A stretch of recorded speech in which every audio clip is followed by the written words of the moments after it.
still Ben Johnson now in the building, and there's an opportunity for him. And he said this on Waddle and Sylvia, or I'm sorry, on Carmen and Yurko today as well. He understands the trenches need work. He understands that there needs to be more done in the trenches. And the Bears are going to address that. And there's a name that has popped up, especially on CHGO. Yesterday, Field Yates had a name that popped up for him that he believes will be made available. Now, I have continued to say I am very leery that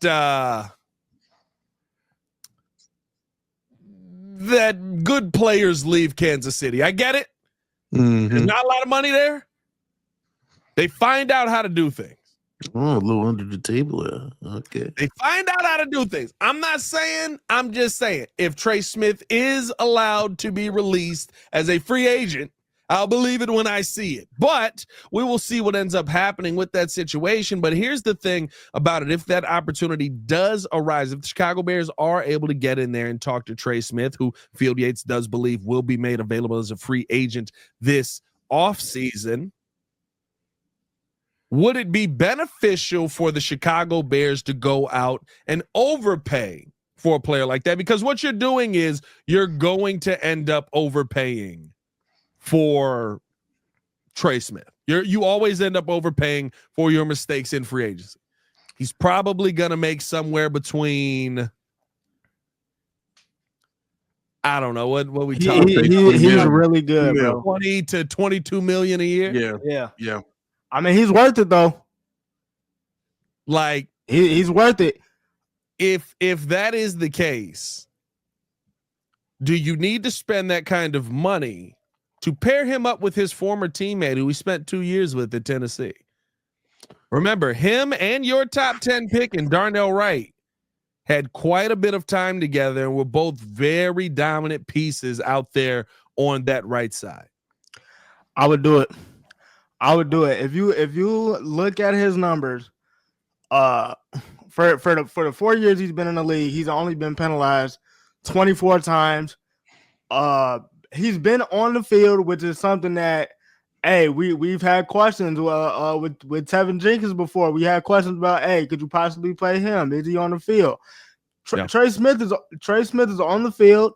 He's durable. Not heavily penalized.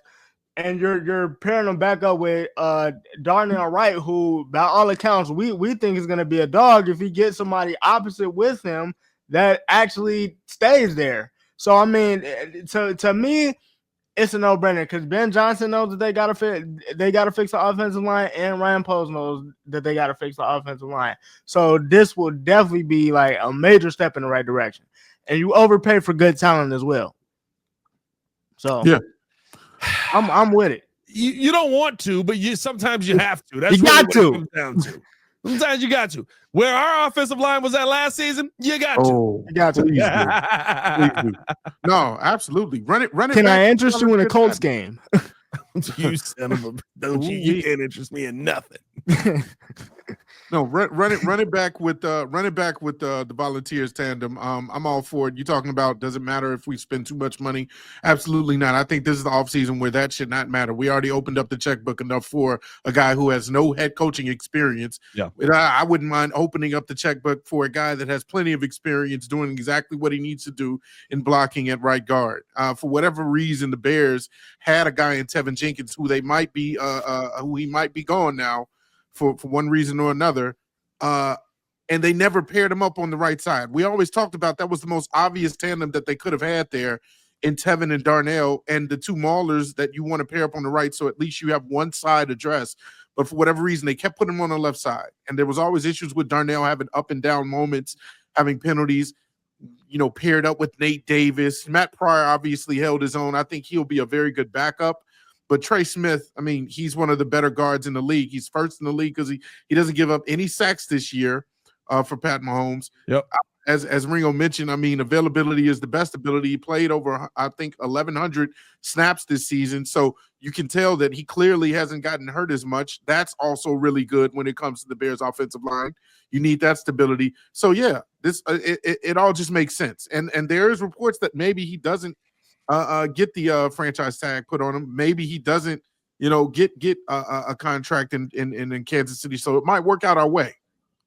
Yeah, listen, here's I think you need to do whatever you have to do to protect your quarterback. It's not an overpay if Caleb's off his back.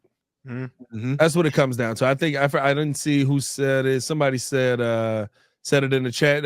Onion said it. It's not an overpay. If it works, it's not an overpay. Mm-hmm. It's not an overpay if you have a young guard who is keeping that right side of the line just as strong. Now, I do think that it is this is a draft that speaks to you being able to get a couple of guard pieces. Maybe you can even end up holding on to Tevin Jenkins at some point out there because of, I understand the availability. That is the question, but if you want to get somebody on the cheap, but if you're being real about this, getting somebody on the cheap is what puts you in this position. You have the second cheapest offensive line in football. It was $23 million, and then you cut 10 of it. So you had a $13 million offensive line protecting your quarterback, who, if I'm not mistaken, makes $9 million a year. So you had like $4 million more protecting your number one overall pick. Like, make that make sense. And so for me, when I look at, I think it's a twofold thing for me. Number one, it's about protecting Caleb Williams. Number two, it's about protecting one of your draft assets. You've got a young tackle who, in my mind, took a step back this year. I don't care what PFF says. The amount of offensive linemen that question them and how they evaluate offensive line play that is just as many as Braxton Jones gets votes for being one of the elite offensive linemen over at PSF. PFF. What is that? Over at PFF. PFF, if you will. I can see what's happening on the field. I have eyeballs. It needs to be upgraded. Braxton Jones needs to be upgraded. Darnell Wright needs to be upgraded, but you're not getting rid of Darnell Wright. His play needs to upgrade. Not to say he was horrible this year, but he was not a top 10 pick caliber player that you thought he was going to be, but he also had Matt Pryor standing next to him. If you pair him up back with the guy who we know that he's comfortable with, you also got to take that into account as well. He's never been comfortable on the right side. He's never had a dude comfortable to his left in his time in the NFL. He's had Nate Davis, who maybe he was a little bit comfortable with Nate Davis, and then Nate died every time. You had all of the guys that you swapped in there. I mean, Cody Whitehair played a little bit of it. I think Lucas Patrick got out there a little bit at guard. This year it was Ryan Bates out there a little bit at guard. Matt Pryor spent most of the time out there where maybe he's most comfortable with Matt Pryor, but Matt Pryor's a mammoth of a man. He's not a great player. He's not a great player. He's solid. Yeah. He's your solid. backup. Yeah. You saw what that young man could be with a great player standing next to him. And while Tevin Jenkins is often injured, he is great at playing the offensive line position. You saw what Darnell Wright turned into. You saw what the right side of that line turned into. I think for me, with somebody who is whose system is so incredibly predicated, or was so incredibly predicated on winning the trenches and winning the run game, that's going to be a very important part for him. But again, we also have to take this into account. This is something we talked about this last segment, but I didn't bring this part of it up. The one thing that really stood out for me with Ben was he said, you might not see the playbook that you saw in Detroit here, because we're going to build the playbook here for the quarterback. We're going to build the playbook here for the players that we have. I love that. Like, if we're going to talk about bringing a guy in that I've been asking for, I literally just keep going. Why are we running routes down the field? We got four dudes on their back singing, I'm in my room. Why are they down there? Why? What's crazy. The point of this? This makes no sense. I think it opens up a lot for your team. I think if you adjust a lot for your team, going out and getting a guy like Trey Smith with Darnell Wright, you could talk me into. What does scare me is good teams usually don't get rid of good linemen. And so are you kind of in an Orlando Pace situation, Orlando Brown situation. Orlando Brown.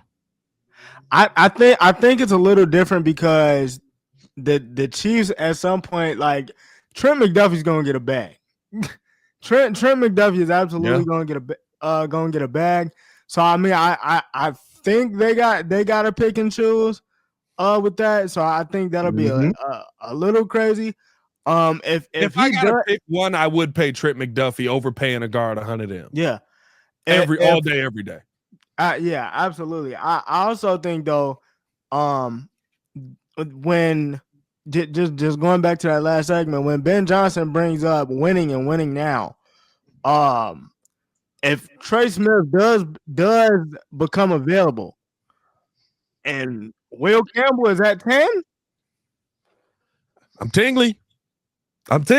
Hey, you've addressed three positions. Dare I say, JC? Now listen. We talked about because when he said that, the way my mind works, when it started spinning, if they fix that side of the ball, it's over. It's over.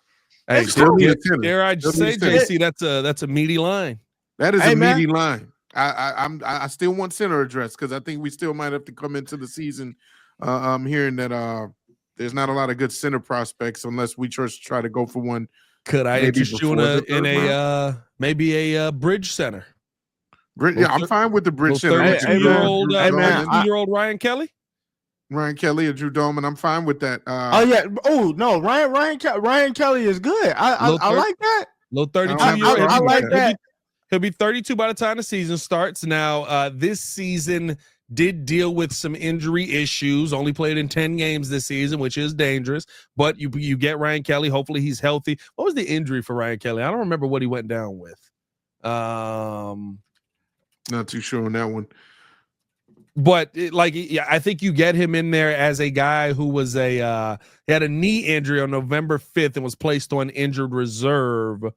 At that point, the Colts were 4-5, and I'm not seeing what the knee injury was, but he underwent arthroscopic surgery on his right knee to repair a torn meniscus and other issues. So torn meniscus, not the end of the world, coming off of a knee injury that I think probably does affect you down the line, but probably you can play through next season. I told you I'm here to spend money.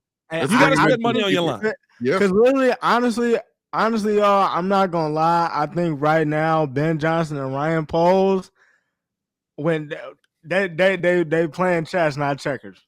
They playing chess. But it's only if it's with if Trey Smith becomes available and the Bears snag Trey Smith.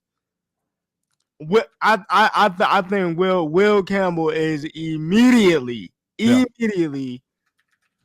the Bears' future, and I'm not mad at it.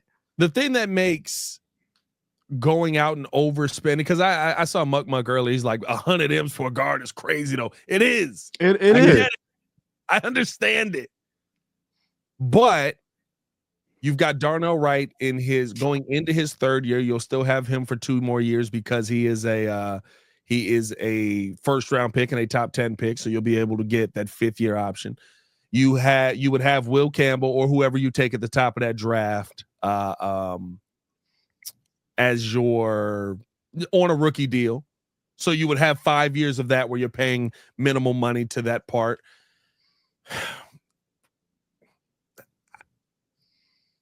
I don't want to say it, but Braxton's probably back.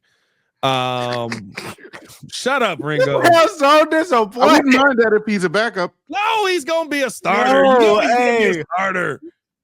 Bro, there's no question on if he's gonna be a starter. I know it. We know it. He's probably back. Because the thing is, Will Campbell, I would assume now. To me, he looks like a left tackle.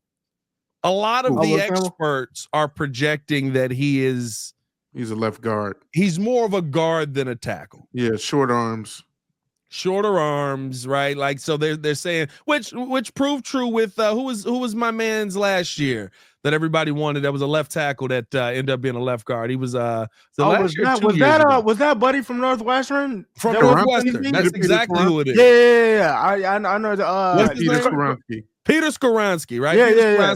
Very similar thing. Very similar. Now, Will Campbell's a heck of a lot bigger than Peter Skoronski is. Yeah. But very similar kind of conversation there when you're talking about, right, like the arm length and having that punch and different things like that. And Skoronski has been a guard at the NFL level. But I can live with you having 1 weak link if Caleb knows where it's at. If you tell me Darnell's good, if you tell me that you are very confident that Trey Smith is going to be that guy, if you tell me that you go out and you address the center, by the way, you still have second round picks. I think Jake Majors is a name that you could go out there and address as well. I don't know if you want to go full rookie O-line though, or full young O-line there. If you want to go Jake Majors there, I would probably go the bridge center route where you go out and you get a guy like Ryan Kelly, you draft Jake Majors and kind of slowly work him into the mix, very similar to what we saw Seattle do when they let go of. Hey, Tim, chill out. What's Tim say? The mug had I don't even see Tim comment. So he said Evan Neal for the Giants. Oh, Evan Neal from the Giants. Hey, listen, I'll take it. Evan Neal from the Giants. Taking Evan Neal. No, but I like the situation. I mean, you can have him. I like the situation where the Bears could be in with the offensive line in one season. Because I think you can address the tackle. I think you can address the centers. I think you can address your guard positions. You're not going to fix all 5 positions. You're probably going to have a dude like Braxton Jones back. Because there's not, I mean, outside, are there any tackles really that stand out to you in this draft? Like, not in the draft, I should say, in this free agency. In the free agency, no. Guard is where it's kind of heavy. Really in free agency. Guards are really where it's at. Tackles, I'm sure there isn't any premium ones coming off. Like you said, no team is going to give up real good tackles. But it's none. The Bears need too much for. Ronnie Staley's not leaving. Ronnie Staley from the Ravens? Yeah, he's not leaving. Oh, no, he's not leaving. If he does, man, that would be insane. That would be nuts. I would and now it's like, oh, well, I got to pay stupid money over here. Yeah. Cam Robinson is back available. I mean, I'd take him and still draft a left tackle. There's so many opportunities. Like there's so many different ways to like slice this, because I'm even hearing like if we happen to get the offensive line coach from the Lions, he might be bringing Kevin Zeitler with him, which is another guard. You pair up. If Tevin leaves, I'm fine with Zeitler, who's older but has been very healthy, hasn't really dealt with a lot of injuries. Yeah. You pair him up on left. You get a Trey Smith, a Darnell Wright, and then you draft Will Campbell. All you got to worry about is center at this point. Coleman Shelton is the only guy, like you said. You get a bridge guy. Man, this line could look completely revamped and revitalized by next year. And that's why I said I feel like I absolutely feel like right now they seem like they're playing chess, not checkers. Yeah, it absolutely feels that way. I don't want to rush into it, but that's kind of what it seems like. Here's the wild part about all of this, right? If the coach is right, and I think here's coaching matters so much because we're a completely different team with a couple of these last year. Yeah, just knowing when to do that. We are a completely different win record, completely different football team with a couple of these. Hey, I take a time out here. Take a time out here. Hey, you want to take time out? I take time out here. Come on now, we can take that time out. I take that. You take that time out. I take that time out. I take that time out. Then get time out. We'd be a good team with a couple of timeouts. Yeah. That little bit off with the talent that we had in the trenches is Ben Johnson going to be able to correct that? Is Ben Johnson going to be able to overcome that? Is Ben Johnson going to be able to put together a staff that knows what's going on in those moments for him to be able to say, hey, yo, we need to take a time out here. We're not ready for this. Boom, let's do it. And the timeouts were not a big issue in Detroit. That was something where clock management and stuff like that was something that they kind of excelled at. Now, granted, it's a lot easier to excel at clock management when you're up 32-10. So it's a lot easier for your clock management to look good when you're up 50 to 52 to 10. 52 to 10. Was it the same thing? 52 to 10? Was that the same score? Whatever it was. Hey, he put out 50 a couple times. I don't have to manage much. I don't have to be that good at it. Hey, what's going on? What's going on? Somebody stubbed their toe? Oh, time out. Right. We got it. We got it. It's a lot easier to do that then. But if you get the right staff in place, there's nothing that I don't believe you can't go out and get in the trenches this offseason that shouldn't have you looking different next year. Now, I don't know. I said I'm cautiously optimistic. I don't know if it's going to be put together that quickly. This is a new system. This is not the McVay system, the Shanahan system. This is not that. You are running Mike Martz's system essentially coming in if he does keep it very similar to what was it? See, I still got some of the lung butter. What was going on in Detroit? Now, he did say he'd rebuild the playbook and all that, but we'll see. But DJ Moore's talented. Rome Odunze is talented. I did not see Keenan Allen today, which may be a little bit telling. Uh-oh. I did not see Keenan Allen at the press conference. Now, his family is still out in L.A. and stuff like that, so after the season ended, I would assume he went back home. But I did not see Keenan Allen today. Cole Kmet was in attendance as well. Those are three talented players. Guys. Caleb Williams was in attendance today. Talented player. If you put good people on the right side, DeAndre Swift can run to the outside. I don't know if I can say talented, but he's in the NFL, so he's got that going for him. You watch your mouth. Oh, look. Hey, JC, he's right. He's right. Hey, you know he's not a talented player? He ain't right. He is. You use him the right way, he'll flourish. Hey, I'd rather see Tory Taylor running to the outside than punting. I'll tell you that right now. I'd rather see Tory Taylor running it outside than punting with those mid-punt numbers. Punt God, my left, you know what? Just give me Kramer at the running back. Oh, you know what? No, you know who it's gonna be next year. Everybody didn't forgot about him. Y'all didn't forgot about my boy. Roshan? No. Y'all didn't forgot about my boy. See, y'all don't even remember. The one that got torn ACL? Yeah, Mr. Wheeler.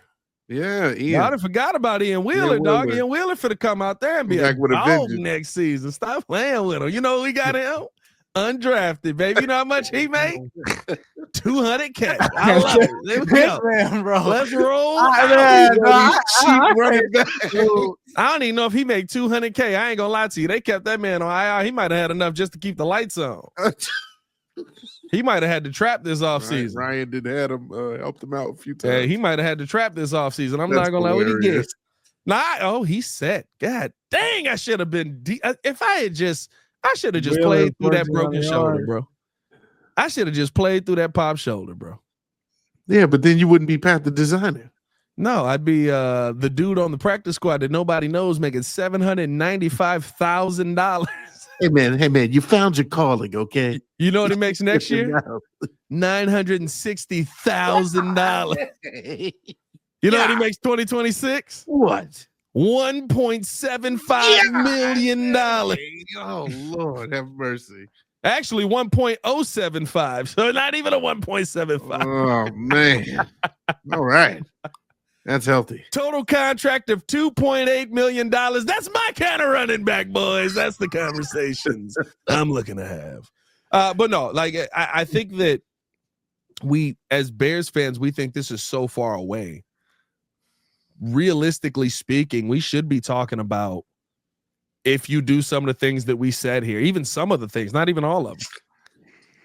You've got talent on both sides of the ball all the way on the outside. The problem is you did it backwards.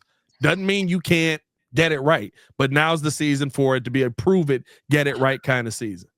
I think that this offseason is definitely pivotal with that, but that's another reason why I said, and this goes back to the first topic, you get step one right. When you get the biggest fish on the market in Ben Johnson, that attracts all of the people. Like, well, wait a minute, what is Chicago doing over there? They're actually committing to paying top dollar for this person, and that they're actually getting into that.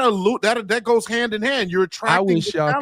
I wish y'all could hear some of these conversations that people are having about how shocked everyone is that Ben Johnson is here. I don't know why everybody keeps saying they're surprised, bro. Because Bears. Because the Bears mess it up. Bears. What are you talking about?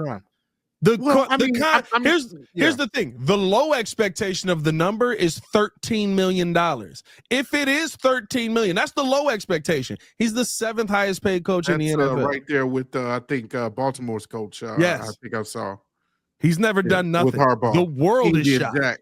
Yeah. The world is shocked right now. That's why these Lions fans are crashing out. That's why Oakland fans or Vegas, I don't know what city y'all in no more. That's why them mugs is out there looting and raiding and doing everything they do. It's hilarious to me. But anyway, I got you off your point. Go ahead.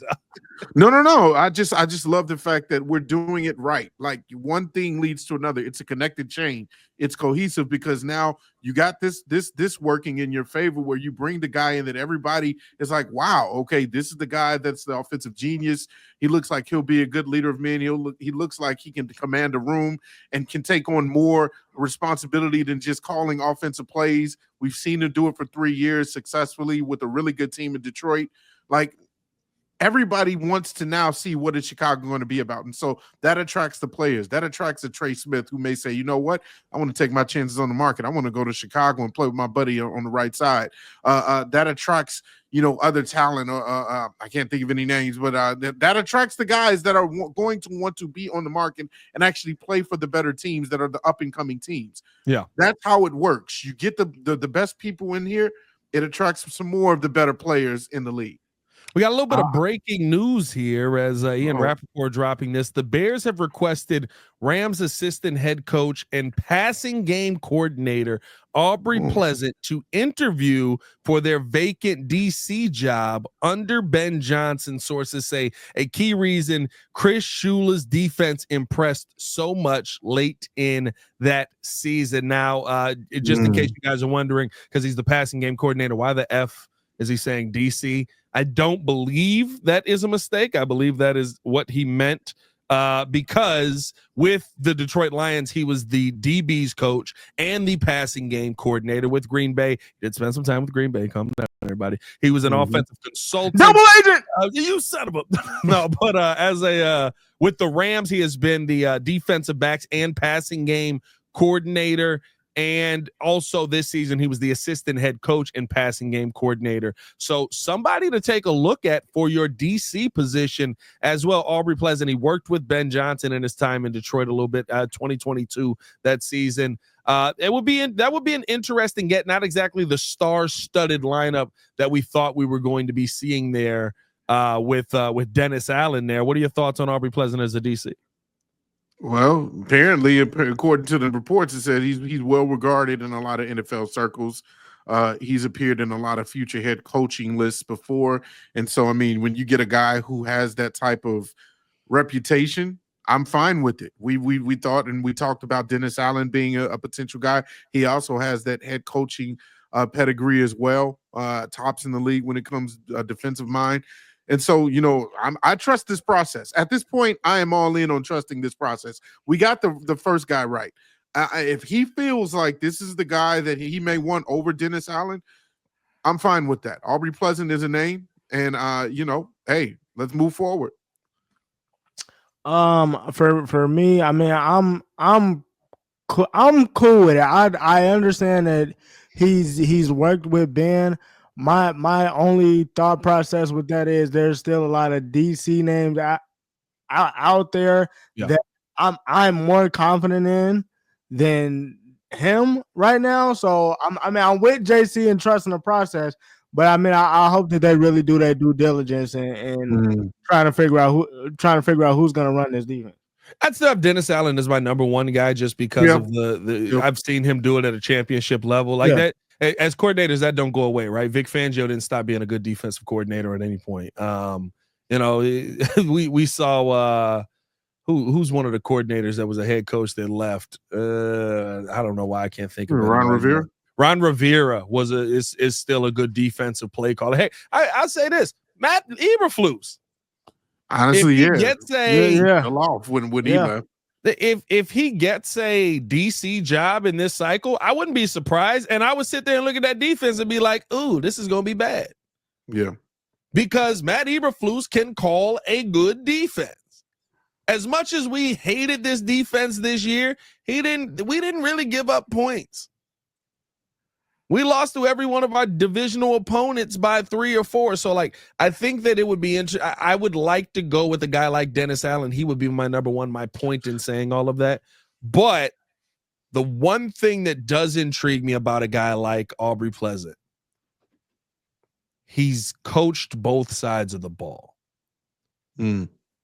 That means that you have to understand both sides of the ball. If you can be a DB's coach and also be a passing game coordinator, if you can be an offensive consultant, basically looking ahead and scouting the defenses that you're doing. He was an offensive assistant back when the Redskins were back when Washington was the Redskins. He's been, he's been and on both sides of the ball coaching. That is intriguing for me. I'd still go with the big name. I'd still go Dennis Allen. I feel like you're going big. You might as well go big or go home. But I'll also say this. You paid Ben Johnson $13 million minimum. We don't know what the exact number is, but if $13 million is the base, you let him do what the F he tells you to do. Yeah, I'm trying to figure out like why haven't we heard Saleh? I think Saleh's kind of locked up, DC. I think Saleh just kind of know where he going. He just gonna get hired. He ain't gonna interview nowhere. He just gonna get hired. Yeah, that might be the case. I got a for you that I'm thinking about when it comes to this new name, and it just kind of dawned on me, because is it the same exact process for every single position where it has to have the Rooney Rule exhausted first, or is that just with head coach? So. I believe it's just head coach. Okay, because I was about to say, if that's the case, then it's because we don't have I believe that's just a head coaching thing, because we don't have a problem with like people of color getting those jobs. No, we don't. I just didn't know if that was a thing. It's black defensive coordinators everywhere. Actually, I think most defensive coordinators are black. Yeah, I just thought that might have been a thing before, having to entertain a Dennis Allen or something like that. But again, I don't mind the candidate. I'm with you as well. I think Dennis Allen is still my first guy. I heard somebody say in the chat, I'm not sure if this is an understudy of Vic Fangio. You know how much I loved Vic Fangio when he was here as the Bears defensive coordinator. I thought he was the best mind in the league at the time with the way he called up. I thought he was the reason why Matt Nagy won head coach of the year, honestly. Yeah. And so when you come from that kind of pedigree, sure, I can put a little trust in you. I still don't know too much about Aubrey Pleasant, but it's again, like, it sounds like a good name. It's not a bad name. I think that's the thing. Again, put together a good list here. Put together a good list of guys. I would love Dennis Allen. I think that would be the best name. We kind of went. I think a lot of people kind of went like crazy here. Like they wanted. Who's the coach from Detroit? They wanted for the quarterbacks coach, Mark Brunell. They wanted for the quarterbacks coach here. Yurko would have loved him because he played with them in Green Bay and I think in Jacksonville as well. Like there's some names that we're just like, go out and get that guy, like trying to steal the whole Detroit defensive or offensive staff.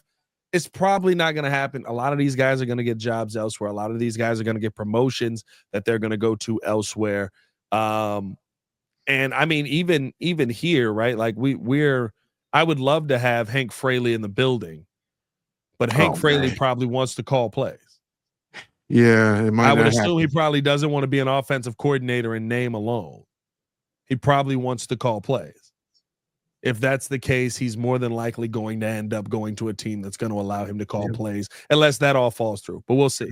A lot of options. That was an interesting thing that just popped up for me. And Rappaport, let us know your thoughts on Aubrey Pleasant as a possible head coaching, or I'm sorry, I'm so used to saying head coach, as a possible defensive coordinator candidate for the Chicago Bears. What are your thoughts on him? If you know anything about him, like I said, I like him. Dennis Allen is the Jets' new head coach. Oh, he's not. Aaron Glenn is the Jets. It's not. Aaron Glenn is. You spend $2 on that? Appreciate you, Catfish. But Aaron Glenn is the Jets' new head coach, unless they gave him the old okie doke and I missed it. But no, we'll see what ends up happening for the Chicago Bears here. Let's finish it out with this, my guys, because didn't expect to talk this long on Bears. Was going to give the Bulls a little bit more time than this. But 5 minutes.